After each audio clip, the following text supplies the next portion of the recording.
क्या होता यदि बार्बरीक अपने 3 अमोघ तीरों से सूर्यपुत्र कर्ण के कवच और कुंडल पे प्रहार करते? क्या बार्बरीक अपने 3 बाणों से कर्ण के कवच को भेद पाते या नहीं? ये सारी बातें आज हम इस वीडियो में जानने वाले हैं, तो चलिए ये वीडियो शुरू करते हैं। जय श्री राम।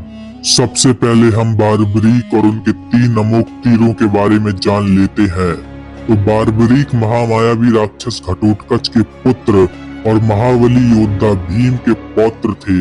बार्बरीक एक मायावी राक्षस और एक महारथी योद्धा भी थे।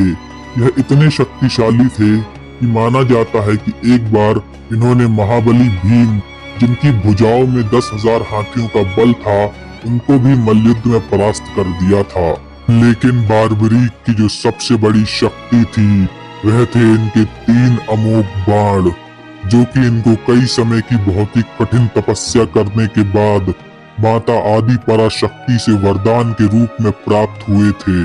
माता आदि पराशक्ति द्वारा दिए गए ये 3 अमोघ बाण इतने ज्यादा शक्तिशाली थे कि माना जाता है बार्बरीक अपने इन 3 तीरों के दम पर पूरे महाभारत के युद्ध को कुछ ही पल में समाप्त कर सकते थे। बार्बरीक का पहला बाण उन सभी लोगों को टारगेट करता था जिन्हें बार्बरीक मारना चाहते हैं। बार्बरीक का दूसरा बाण उन सभी लोगों को टारगेट करता था जिन्हें बार्बरीक बचाना चाहते थे। और बार्बरीक का तीसरा बाण हमला करने के काम आता था। वह अपने इस तीसरे अमोघ बाण से एक पल में उन सभी लोगों को मार सकते थे जिन्हें उन्होंने पहले बाण से मारने के लिए टारगेट किया था।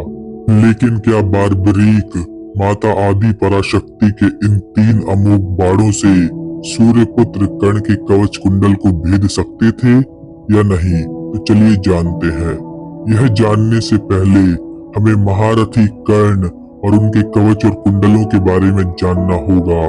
तो ये बात तब की है जब भगवान शिव के अवतार महर्षि दुर्वासा ने माता कुंती को 5 दिव्य पुत्रों का वरदान दिया था और वह जिन भी 5 देवताओं को चाहे वह उनसे 5 दिव्य और महाशक्तिशाली पुत्र की प्राप्ति कर सकती थी। अपने वरदान का इस्तेमाल करके माता कुंती ने सबसे पहले भगवान सूर्य नारायण का आवाहन किया और उनसे एक अजय और महाशक्तिशाली और महाज्ञानी पुत्र की कामना की। भगवान सूर्य नारायण ने महर्षि दुर्वासा के वरदान को पूर्ण करने हेतु माता कुंती की यह कामना पूरी की और उन्हें एक महाशक्तिशाली और महाज्ञानी पुत्र का वरदान दिया। सूर्यदेव ने अपने पुत्र को अजय और अमर बनाने के लिए अपनी माता आदिति द्वारा दिए गए दिव्य कुंडल, जो अमृत से बने हुए थे और उनमें अमृत का वास था, वह उसे प्रदान किए और स्वयं एक दिव्य अभेद कवच भी प्रदान किया जो कि अमृत से बना हुआ था, जिसे तीनों लोगों की कोई भी शक्ति या अस्त्र शस्त्र काट नहीं सकता था। देवादिदेव महादेव के अवतार महर्षि दुर्वासा और भगवान सूर्य नारायण के वरदान से दिव्य अमृत से निर्मित कवच और कुंडलों के साथ सूर्यपुत्र कर्ण का जन्म हुआ।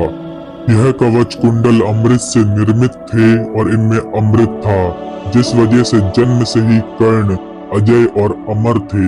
माना जाता है तीनों लोगों की कोई भी शक्ति या कोई भी अस्त्र शस्त्र कर्ण के कवच कुंडलों को खरोच तक नहीं पहुंचा सकता था।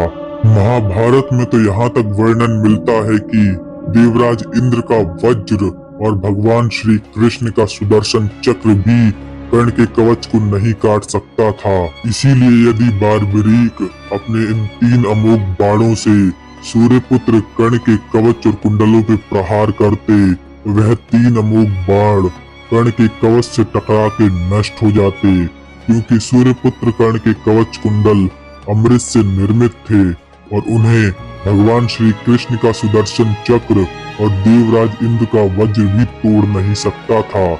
इसीलिए बार्बरीक के 3 अमोघ बाण भी कर्ण के कवच को भेदने में असमर्थ थे।